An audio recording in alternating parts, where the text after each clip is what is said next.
Well, in listening to us tonight, I was looking at the point of departure. I didn't see any because I didn't talk about individuals. I talk about groups, civic groups, and the power that they have. Do you understand? Just imagine the Nigerian Labour Congress in Ondo State organizing a town hall and inviting candidates, and you tell me they won't come. That they are what?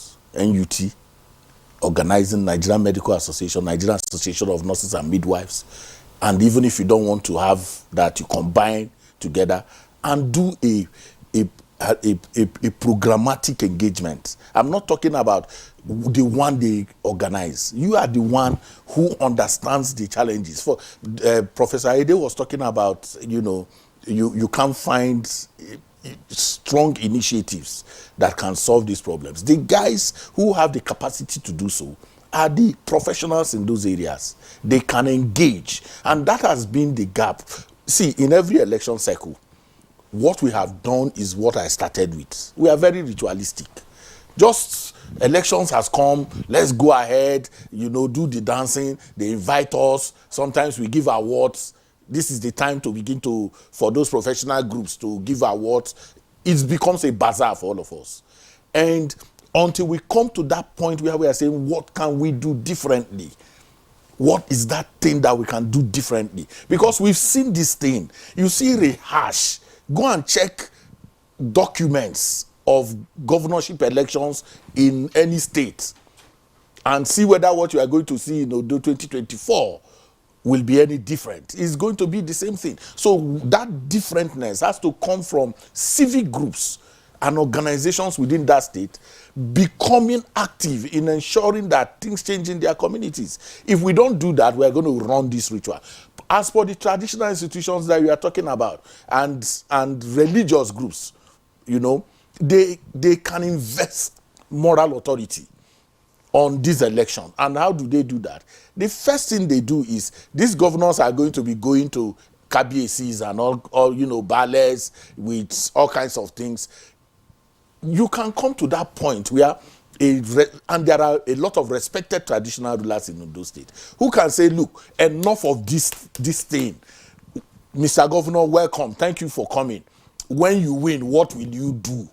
What are you going to do? It's not about prayers. Prayers are important, but they don't solve anything in terms of shifting the needle in the kind of crisis that we are facing in most of the states.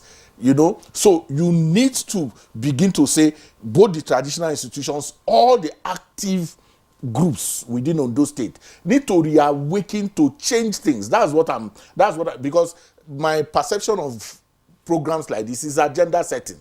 We don't problematize and say, oh, this will be the challenge. This will be all the challenges that we are going to have to point people to where they should go. Now, whether we are going to get results is another thing. But not trying at all is worst. So we need to push these groups and say, can you test this model? What you see, programmatic engagements, projects like the one my brother was talking about, EU project. The communities are wired, they are waiting for you. When you come, they are already waiting for you, your project. You staple those. Let us have homegrown, real hunger for change. And those issues that we are talking about, why civic groups are important is that they will not pander to those sentiments that fly about this is where it comes from. Like I said, if you are ill and you go to the hospital, you don't ask where your doctor is from. The first question is not, are you from Igbokoda? Or are you from Owo?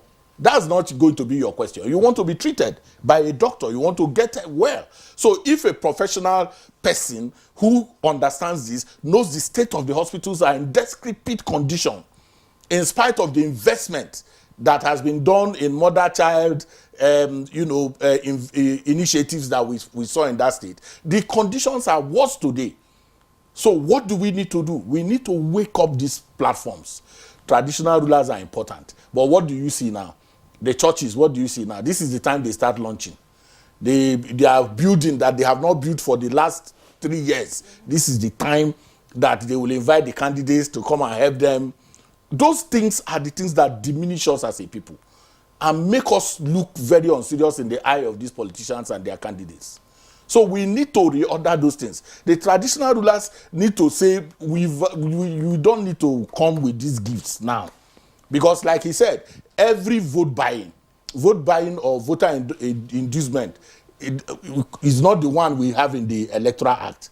Inducement come in many forms. Inducement come in the bag of rice, in the money that is brought to the palaces. Those are inducements. And if you can reject them, the politicians will begin to take you serious and take note. And this does not have any, because at the end of the day, it's about collective good. And that's where the challenge is. We benefit individually, you know, from all of these visits. The printers are getting money right now. They are printing posters. The musicians are being paid. The food sellers are making money. But these are all, you know, things that are within an interregnum.